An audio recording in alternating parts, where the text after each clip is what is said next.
Oh, my ears! Just a pre-warning that this video will be quite different from my other types of content.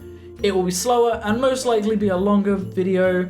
Also, we will only be talking about 1st edition and 5th edition, as those are the only versions that we have played. At least the only versions I've played. I don't know if you've played any other versions. No.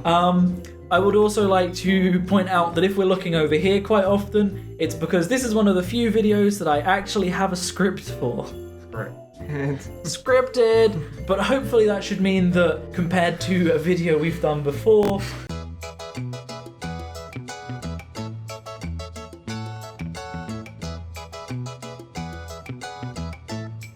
it should be a little bit higher quality. What do you mean? So, you're walking down the trail on a beautiful midsummer's evening, when suddenly the path is crossed by a group of ragged-looking men holding knives. One of them addresses you and says, "End of the road. Your belongings are ours." Then steps forwards with a knife. Roll initiative. So, what does this mean? Well, to cover this, to the rest of what Dungeons & Dragons is, we're going to have to address a lot of points separately. It's already worth noting that this video is a follow-up to a video we made a few years ago. Wasn't educational at all and was pretty low quality. We hope to change that in this one. Dungeons & Dragons, or D&D, is a tabletop role-playing game. The best way of describing it is through 2 points of view. D&D is a way of telling an interactive story, and it's a way of experiencing an interactive story. I thought you wrote the same thing twice. No. My brain muddled it up.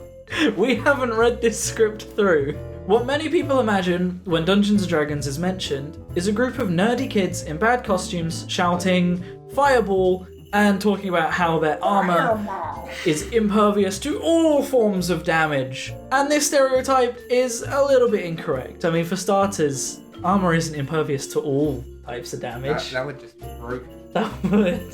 Imagine you're reading a book. I realise I'm talking like I'm in a presentation and it doesn't sound natural at all. Imagine you're reading a book, or rather having a book read to you. But instead of the book telling you the outcome, it instead asks you how you react to the situation, and that in turn decides what happens. That is what D&D is about. The Dungeon Master's role is to lay down the rules and to present the players with challenges and a story. The players then choose how to react to these challenges, and, is the case in my current campaign, can even choose to derail the story you have written and carve their own path. This means, as the DM, you simply have to adapt to your players and let them do their thing, telling them the story that comes from their actions. An important part of D&D is the rules. And there are many, and most of them are kind of complicated. Some of them are simple, some of them are more complicated. Don't be afraid to ask the rules or check anytime you need help. Although, it's best to try and do so without affecting the flow of the game. But I've been playing for 6 years, you longer. Jack, wow. And we still don't have a full grasp of the rules. No. Jeez, how long has it been? It's been a while. It has. The rules, they aren't really made to limit how you play the game. It's more just a guide to stop it getting too ridiculous and overcomplicated and that kind of thing. It's extremely rare that a rule should have an impact on the story or the way you want to play your character. They're mostly there for like explaining limitations and abilities of certain classes, races, and as well as how fight and combat works, and stuff outside of combat really. They choose what dice you use in a certain situation, or the capabilities of your character, and what these are when doing an action or performing certain movements. Well, like most of the time it is in a fantasy, a human can't tend to jump 20 feet in the air or land from such a height completely unscathed. Dependent on the situation, there are some things that negate this. For example, monks get Featherfall just as an ability, or the spell. The spell Featherfall. Although that doesn't allow you to jump that high. It doesn't allow you to jump. It just allows you to land from that height. Yeah. Although I think there's a spell jump. And like the barbarian ability jump in 1st edition, which allows them to jump like 12 feet or something. There are some ways you can get around this, and one way is through just homebrewing it, which is like house rules, basically, and making up your own creation, that kind of thing, which is a big part of the game. And a lot of DMs use homebrew in some sort of ways. For example, I've made some homebrew stuff, you've made some homebrew stuff. You want me to list it? Subclass, I'm working on another subclass, I'm working on a race, and I made a feat. And then even things like putting races into first edition from another edition is technically homebrew. Like you playing a tiefling first. Exactly. These come along because some things in the official books can be kind of vague, they don't make sense, or like the DM disagrees with how it says in the books, or just like if a rule isn't stated. Yeah, rules lacking can be a problem. Yeah. Or rules being ridiculous. Like first edition poison rules, which Yeah. I discovered recently. Nuts. This isn't part of the script. In first edition, turns out in poison, they make a saving throw, and if they fail it, they die. Love it. Just outright. They just outright die. That's not broken at all. Yeah. Like, there's nothing wrong with creating house rules. Everyone does. Most people do it. It's just important to write them down, so they don't get skewed over time and massively broken. Keep them recorded, because everybody interprets things differently, and everybody tends to exaggerate their interpretations, I guess. There's also like a whole thing of rules as written and rules as intended, which is a big argument in like when it comes to min-maxing, but we'll get into that later. Yes. Well, most house rules, like a lot of them are just altering and rewriting of certain rules. We got the homebrew, like, is creation of something completely new, or not even completely new, just like taking like a monster, altering it slightly, and then that's a new thing. Just because there are like set amount of races and classes in the game, you might not find one that like properly suits what you want. So exactly. Certainly, one of the advantages of 5th edition is that more races and classes are much more available and often being added. Yeah, definitely because of the time we live in with the whole internet and stuff. People have made these things and have put them on for everyone to use. Just a side note, if you enjoy this, perhaps me and George could start a D&D podcast. Yeah. Because this is already racking up to be kind of podcasty material where we could just talk about D&D stuff and just ramble without having to worry about editing it down. Because who doesn't like a good podcast sometimes? If you would like to hear a podcast of me and George talking about D&D, possibly sometimes with guests, we could get, I don't know, Steven in. Steven's one of our DMs. Comment down below if you'd listen to that, because we could start that up. I think that would be cool. Now, what are classes and races? This might seem like an obvious question, and that's because it kind of is. Yeah. Races especially are the most obvious part that you could probably think about, but it gets a little bit complicated. A race naturally is the species of your character. So a tiefling are people that made deals with demons far down a bloodline, and they're now this watered down demonic presence. Azamar are like the other side of the coin with people of angelic or celestial people with celestial ties. And then you've got Warforged, that are great metal and stone constructs that have been given life. You have just humans, who are sort of generally the jack of all trades of the game. They can do pretty much anything that any other race can that isn't magical. Yeah, and then you've got your standard fantasy tropes like elves, dwarves, orcs. Yeah, halflings. All of if it's in Lord of the Rings, it's probably in D&D. Goblins, Boblin the Goblin. Boblin the Gnoblin. Gnomes. Gnomes are in it. You can play a gnome. On the other side, classes are a little bit more complex, although still fairly obvious. Although if you don't know what classes are in gaming terms, you probably wouldn't really understand what I meant by a class. So to break it down, a class is the route of study or the path that your character has chosen to live and gain their skill set through. For example, a rogue is someone that's more adept in stealth and robbery. Not necessarily. Generally they're stealthier. I have made a Dragonborn rogue that basically is like, his main way of stealthing is going up to someone and He's got all his points in intimidation. I mean, I've heard the same Yeah. thing with an orc. It's like, you didn't see me. Yeah, but generally they're sneaky, and like in first edition terms, Yeah. they aren't called rogues; they're called thieves, and Yeah. they are just sneaky people that, or assassins. There are also the subclass of assassins in first edition. A rogue is normally someone that uses underhand tactics. Underhand tactics, and they also tend to be fairly good at climbing and escaping and hiding, and they're quite quick and Yeah. nippy. They don't fight fair. They'll go behind you, they'll stab you in the back, they'll poison you. They'll do things that most other fighters generally wouldn't do due to it just being dirty. Yeah. On the other hand of the coin, why did I say that? You have the hand in the On the other hand, you have wizards, which are generally more scholars, or scholars, if you would rather pronounce it that way. They're generally more scholar types that are dedicated to learning their craft and learning magic and casting and altering their reality through the powers of their magic. And then you have sorcerers, bards, and warlocks who get pretty much all the same stuff without the years of study. You've got sorcerers whose like ancestors banged a dragon or something like that. Yeah, my favorite way of describing it was, it must suck to be a wizard because you've spent years studying this craft. You've been perfecting your art for the better part of your life. And then you've got a sorcerer who has it in their blood. You have a warlock Who has a magical sugar daddy. who made a And then deal. you've got a bard who's like doot magic flute. you have a bard that went do magic flute, and just honestly, it's just And a druid unfair to who- wizards. Although wizards are equally as powerful as all Wizards the are other cool. casters. I do like. Just roleplay wise, they'll probably be a bit miffed. Yeah. I think. So that's what class is about. And there are also dice involved. As we've mentioned Many dice. previously, there are a lot of dice, and the dice uses vary from different versions of D&D. That is a D20. The standard. You have 7 types of dice, although technically 2 of them are the same.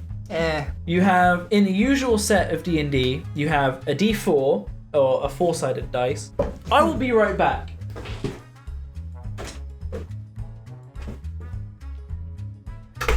Here he comes. We have a D4, which is this triangular dice. It has 4 sides. It goes up to 4. We have D6, which is probably the most well-known dice, which You know is them, you love them. They're used in 6-sided. Monopoly. They're used in Monopoly, Snakes and Ladders, everything else. Your standard board game. We have a D8, which is, funnily enough, an 8-sided dice. Yeah, there's Are a you- pattern with these. Are you noticing a theme? There's one that doesn't follow the theme though. We have a D10, which has 10 sides. We have a D12, which has 12 sides. I'm not picking up any particular set here. I have a lot of dice. That one the camera doesn't like. Hold up. Hold up. That's better. Then you've got the D20. D20, boy. I have a new set of dice coming. I should have waited. It's pink. I could have shown the pink dice. The D100 is It's technically a D10, technically. but it has 10s on it rather than single units. Hold up. Cover your face. There we go, it worked. It use stopped them looking for our faces. You use them both in conjunction, and it's like you roll that to determine what's on the 10, and then that to determine the units. So, You get a what are number these dice usually for? A D4 is almost always used for damage dice. Yeah. It occasionally you might use it as a coin toss, although I would say a D6 is used more than a D4 for a coin toss, or a coin. Just use a coin. Most commonly it's used as a damage dice for small weapons like daggers, and maybe like a short bow. Where's a D6 usually? There you Something go. like a light hammer, like Tiny weapons, little metalworking hammer and that kind of thing. little no miss short swords. I think a club uses a D4. It might do. I don't know. So we have a D6 as aforementioned. Shall I get them out as I talk about them? A D6. I've shown this already. A D6 is used for more things than a D4. Yeah. It depends on the edition you're in. Because if you're in first edition, this will be your initiative, which is the turn you go in. I think that will be covered later on in the video. Maybe. I think I've think written so. that in. but initiative is the turn you go, and that's determined by a d6. It is also used as a damage dice. It's also used in first edition for spot checks, so whether you see something or hear something, surprise rolls, and initiative, and then damage. And also, it's in 5th edition the lowest health. Yeah, health rolls. I forgot about health rolls. Yeah, sorcerers and wizards use a d6. In first edition, mages use a d4. And if you're multi-classing, it's a d4 Halved. Max you can roll is 2. I don't know if d8 is used for anything other than damage. Health. Oh, and health. The majority of 5th edition classes use d8 for health. Right. In first edition, some use d8 for health. But other than that, I think it's just used for damage. Or if you needed to decide something that was a 1 in 8 chance. D10s are a little bit more broad. D10s and D100s, as we've said before, can be used for percentage, using them together. Some classes use health. I know in first edition, I think fighters use a D10. And in 5th, fighters, paladins, rangers. It's a nice spread. Rangers are a subclass of fighter in first edition. So what's up with that? In players, paladins are as well until you get the cavalier on Earth. Oh, I didn't know that. I knew the cavalier was like a subclass of paladin, I think. Other way around. Paladin subclass of cavalier. That's why if you lose your paladin powers, you just become a cavalier. I'm learning. You can lose your cavalier powers as well. If you're not lawful, you can't be a cavalier. Fair enough. Yeah, you just straight up become a fighter. Fair. So that's what D10s are used for anyway. D12s? Does anybody... Barbarians. Only barbarians have access to the D12. And damage. Yeah. On big weapons like greatswords, axes. Greatsword uses 2d6. Does it? Yeah.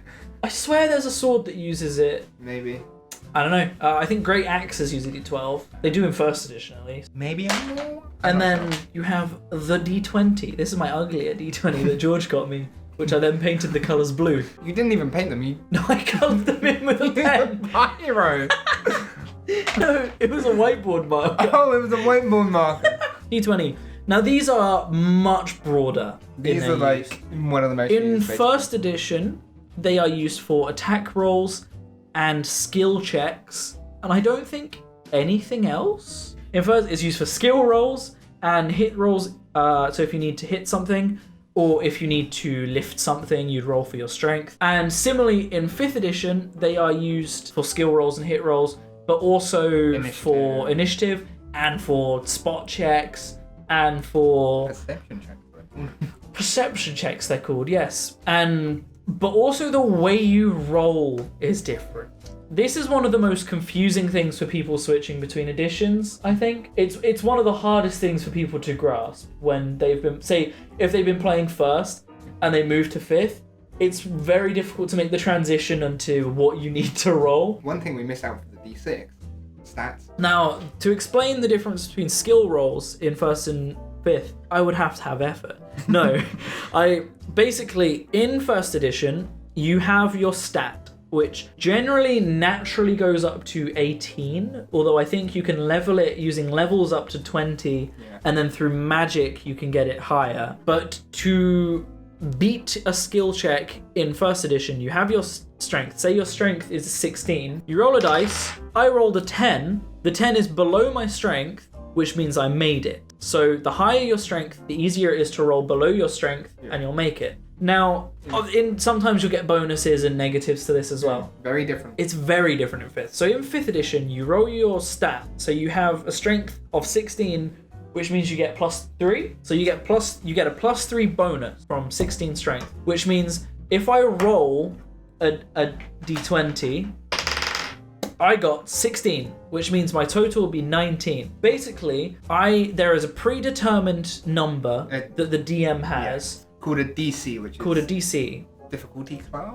Something like that, I don't know. But basically, you need to roll higher than the predetermined number that the DM hasn't told you. Yeah. It's a little bit confusing. But once you start playing, you get to know what it's like. A lot of the time for me, the DM makes it up on the fly. Yeah. Oh, yeah. If it's a check that you haven't prepared, I get them to roll, and then I'm like... Yes! And then I'm like, Or if they roll bad, I go, You bring that DC down a bit. yeah, no, they roll bad. You either bring it down or you go, I'll give you an advantage. Yeah. Advantage rolls mean you roll twice and you take the higher roll. And on the flip side of that, you have the disadvantage, which is roll twice, take the lowest. Yeah, and in first edition you just have -3. Yeah. So, a big part of D&D is the fighting, but it's not just about the fighting, as it's a role-playing game, where fighting is, like, the most common, or a very big part of D&D. A lot of the time there'll be sessions that you go through where there's not a battle. It's just all RP-based. Or puzzle based. Or puzzles, yeah. Or I don't think there's anything else, is there? RP, puzzles, fighting. That's D&D. That's D&D. That's... We out! Like, you got a sales pitch for D&D for 3 words. RP, puzzles, fighting. Yeah, it's... D&D is like you going through this big world that's presented to you. So, yes, there'll be fighting because, like, there's gonna be, like, hostile things in the world. Not everything is going to be nice to you. Especially back in those days. Especially... And in a world where there's monsters. Yeah. It's like medieval and there's monsters. How did anybody live through that time? All medieval people are dead. Fun fact. No one survived. You're not wrong. Yeah, you'll be presented with such things as a deep storyline, challenging puzzles, great battles, harsh decisions. That's a tongue A twister. great storyline. Something I have not yet figured out when DMing. And yeah, the greatest part about playing is you choose what you want to do. There's a bunch of goblins there. Try and speak to them They're all called Boblin. They're all called Boblin. Every single one. If you know how to speak Goblin or not, try and speak to them or bash their skulls in. The choice is yours. Definitely one of the biggest pieces of advice I could give in regards to character building and class choosing and stuff. Think about the type of character you want to play. Don't necessarily build a backstory yet, but think, do I want him to be dark and broody, or do I want him to be light and jumpy? Do I want a half-elf that was cast out, or... Have a simple outline of your character in mind. Don't necessarily, like, pigeonhole yourself into a class or a race or whatever. Like, I want a character that will be able to do this.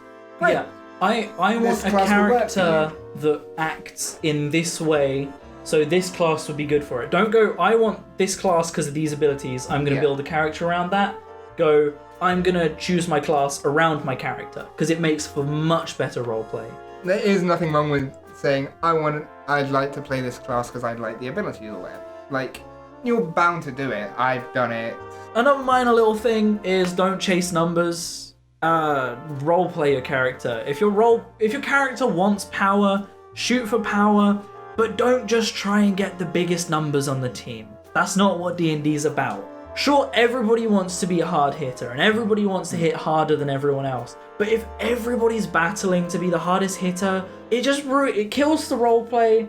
Everybody's just out for damage. It kills the party working together. Like, I think that's a problem in our D&D sessions. Is that if you're not the hardest hitter, people just sort of resign to it, and then they stop trying as much. And I definitely think it kills roleplay in the game. Anyway, on to a lighter subject.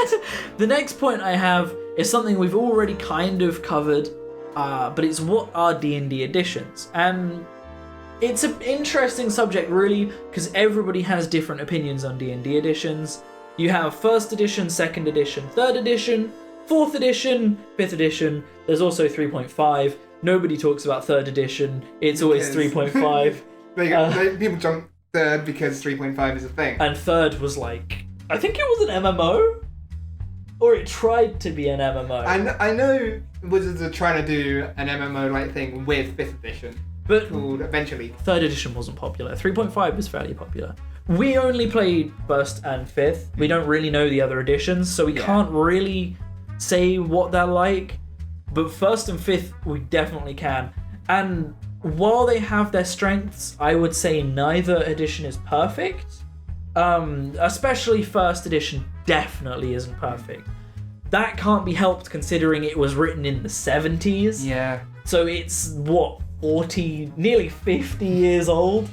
Yeah. And 5th edition obviously was written more recently and is constantly being updated. Yeah. And So if there's a rule that hasn't really been addressed, 5th edition is more likely to address it. Whereas 1st edition has a lot of rules that you're like, how? yeah, there are some things in 5th edition that aren't perfect. For example, one thing is with the whole death saving throw thing. I saw a video on this a while back. It's a lot harder to die in 5th edition because you've got the whole death saving throw thing, and combine that with a spell called Healing Word, which is because you don't go into minuses in 5th edition. You stay at 0. Any amount of healing gets you up. So Healing Word, which is bonus action and a D4 healing, and it resets your death saves whenever you get back up. Whereas in 1st edition, you go to -10 before you die. Although you hit -10, you're out. You're out. You can be rezzed, but that's a little bit further on. I would say 1st edition is more restrictive. There's a lot of stuff you can homebrew into 5th edition, whereas 1st has very little homebrew. And also classes are much more restricted. You don't always have to play by those restrictions. For example, if a DM wants to allow something, he can just say he allows it. One rule nobody plays by is bards. Yeah. In 5th as well, in the actual thing for bards, it's not just a straight class, I saw. There is a similar way of doing it as it is in 1st, but nobody pays attention to it. They just skip that part. You go fighter, then rogue, then when you take your first level in druid, you become a bard in 1st edition, and that's a pain. Just cut that, you're a bard. You're at level 1, you're a bard. I'm not sure about that being in 5th. I was wrong. In 1st edition, it's a massive pain. In 5th, it's a little bit easier. But it's one of those rules in 1st that you just... Huh? A little easier? It's a little easier. Just a little final point, I guess, is where you play. Where and how you play. Which depends on your area and where you are. And the friends you have and your local community. There's a lot of nerd shops that run D&D. They have weekly game nights. You can try and get a group of friends together if you got a group of friends that are interested in playing D&D. Well, the rulebooks are fairly expensive, but a lot of the resources can be found online with places like Roll20, D&D Beyond. Or illegally downloaded PDFs. We don't... I do not condone the use of illegally downloaded PDFs. Absolutely not. If you have any local friends that don't want to play, you can try finding games online. There's websites like Roll20 have a whole list of hey, we're running a game. You can sign up for this game if you want. Yeah, which makes it pretty accessible. Yeah, Roll20 is a great platform for playing if you don't know enough people that play, or say you have a load of friends online that want to play. It is, to explain what it is, it's a website that allows a DM to input maps and puzzles and character sheets and all sorts, and it's effectively like a tabletop that is virtual, that you can get a group of people in to enjoy. It has its own built webcam and microphone system, or you can use Discord or something along those lines. It's really down to the player. Yeah, and also, if you're worried about going into a D&D session and not sure whether you like it or not, there are streams. You don't want to commit to something and then not enjoy it and have to bail out. There are streams on places like Twitch and YouTube, that kind of thing, where people play D&D. You've got stuff like High Rollers, Crit Roll, DCA, which are these well-known streams that are run by people. So you've got High Rollers, which is run by the Yogscast, which has the Mark Humes as the DM, who is amazing. He's an incredible DM. Him and Matt Mercer are Matt Mercer and also Steven are my inspirations for DM. I haven't watched Crit Roll. I have watched. But I can attest that the amount of emotions High Rollers has put me through, especially so High Rollers also has really good players. Yeah. They have internet personalities that are already quite popular that do acting and all sorts. I know Kim has been on TV. Chris Trott from Hat Films is a hilarious guy, and he really gets into his role. You got Matthew Toffolo, who he does stage performances and that kind of thing. There's just the moments where Kim cries and then Mark cries, and then I'm sat there trying not to cry. Yeah. Crit Role is the same, because I've listened to / watched about 80 episodes of season 1, and I'm on episode 20 of season 2, and that is very much the same, and it's got, once again, very well-known voice actors. Yeah, it's got like big voice actors in it, doesn't it? Yeah, like Laura Bailey, Travis Willingham, Liam O'Brien, and Matt Mercer, like the god of DMing and voice acting as the DM. They're very much the same. You've got like these really emotional parts to it, and like these really awesome, like Matt wants to speak to one player and is like, can everyone but this player go out the room? So it's like, it's amazing. One of my favorite parts is in episode 5 where he gets, and that's part of the reason why I love Warbox. We definitely recommend watching these because they are really good amazing sources. There's also an Australian one I can't remember the name of. Dragon Friend. Yeah, that might be it. I'll link as many of these as I can find. There's Dice Camera Action, who Chris Perkins, who is one of the people that works at D&D, is the DM of, and it's got Nate Wants to Battle as one of the players, and Pro Jared, Holly Conrad. So yeah, there's loads of ways to consume it without committing to joining one, which is I think quite important for a lot of people, because you don't want to let people down by like quitting. Yeah. So yeah, getting a grasp of like what goes on in D&D by watching these kind of things is a big help, and it's a big way that I got into D&D properly, like because I was kind of watching this and hearing your stories from your campaign. It was like, I want to do this. One thing to remember is these are like slightly different to maybe your home campaigns because they're adjusted for entertainment, viewing entertainment. They won't always play the same. But a lot of the time it is also their home game as well, just streamed. At the end of the day, they wouldn't do it if they didn't want to enjoy D&D. Yeah. And that's the same as playing D&D. If you didn't want to play D&D, you wouldn't play D&D. Also remember, other people are playing. Don't ruin other people's playing experience just because you think something would like be funny, or have a little bit of mind of other people. Play how you want to play, but don't ruin other people's experience is the big thing. Well, as I have said, if you would like me and George to do a podcast talking about D&D, talking about all kinds of D&D things, leave a comment down below saying you'd listen to it. Other than that, I think we've said just about everything we're going to cover in this video. So thank you so much for watching, everybody, and I will see you in the next video. Peace out.